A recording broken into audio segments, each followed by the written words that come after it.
not her. I'm not gonna be in the shot.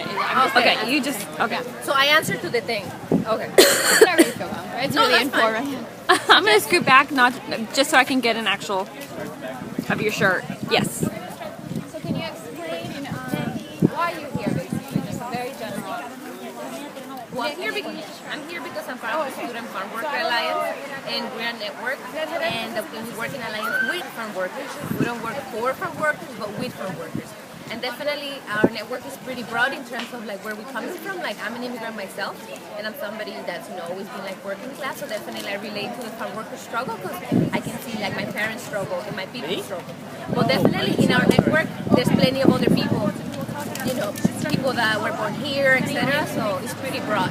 But we're here because we believe in solidarity. But we believe solidarity is not only talking and saying, yeah, you know, from your classroom or from wherever you live. It's also like being there at the moment that you need to show true solidarity. And I feel like this is one of those moments in which we have to make all effort to be here and really support the farm workers. I agree.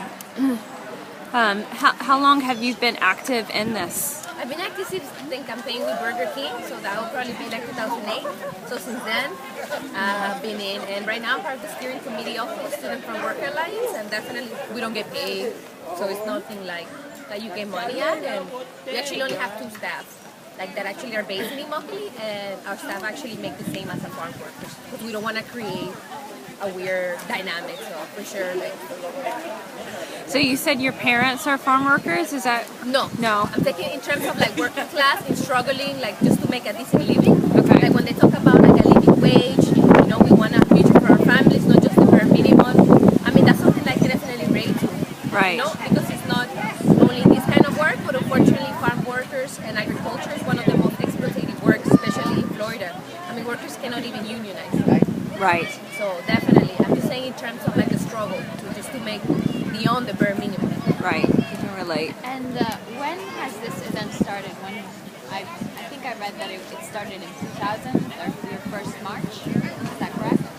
Yeah, but that was the first in terms of like how things were, I guess, in terms of like the marching. And for that, I feel like the CIW can like give you more feedback on that. Okay. But it was also like important in 2000 because it was the first time students got involved. And not only students, because I'm no longer a student, but like just as a young person too. You get me? So student, like as a student of life. So definitely, so that was, and since then there's been that partnership, that solidarity with farm workers. So it's something that we have kept since the beginning to now, and it will continue. And of course there have been improvements, right? Oh yes, 100%, and it's actually one of the few campaigns like in the country that is grassroots and led by workers that you have actually seen the results like now. I mean, in less than 10 years, you actually have seen like the penny actual people's salaries. You have seen also like people like learning about their rights at their work with the first food agreement. For example, like the coalition goes to different beautiful fields and they give trainings, so people now know that there's zero tolerance for sexual harassment, especially for women, because that was something like really big. And that's something like really important that you see the concrete changes right now. It's not something that they talk about. You can actually see it, and it's been implemented incredibly. That's a good point. Like we're talking about like Publix and how they almost were supporting violence against women by not supporting this as well too. So it's not just about the fair trade for workers, which they should have, but it's everything that is compounded because of the fact that they won't pay that extra penny. You're absolutely right, exactly. Publix is saying, by not signing the agreement, saying yes, we don't care about sexual harassment in the field, we don't care about exploitation, we don't care about pesticides, we don't care about abuse in general, we don't care about modern day slavery, which happens. I mean, the workers don't say that working in the fields is slave work, they're saying, well, there's cases of actual slavery. Right. So definitely, by Publix definitely saying that, it's standing up for injustice and oppression at every level possible.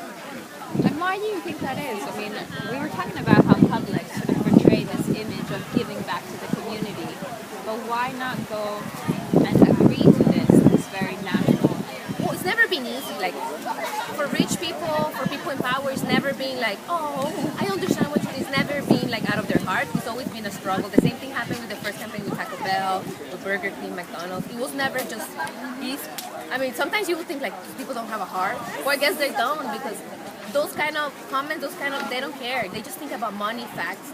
And when you have a group of farm workers telling you, we want right, excuse me, you, the bottom of the chain, are telling us what to do. So definitely, it's sort of like a power trip. And definitely, I mean, I wish I could know what the heck goes in these people's hearts, like these rich, powerful people. But, you know, every change that has happened in the world has been because the people most oppressed have been standing up, and that's something that the farm workers are doing right now. So. And they've never been present to any kind of protest. Well, they have given some. I mean, if you go to the public side, they have the CIW issue section. So I mean, it's something that they can't ignore it just because it's so public. But at the same time, they just say, oh, that's not our issue. That we don't deal with workers. They're just washing their hands. You know, other companies do the same thing, so it's not a new strategy. It's the same thing. They don't want to take responsibility of the horrible stuff that they're supporting directly. Right. Yeah. Well, thank you. You did an awesome job sharing with us. Thank you.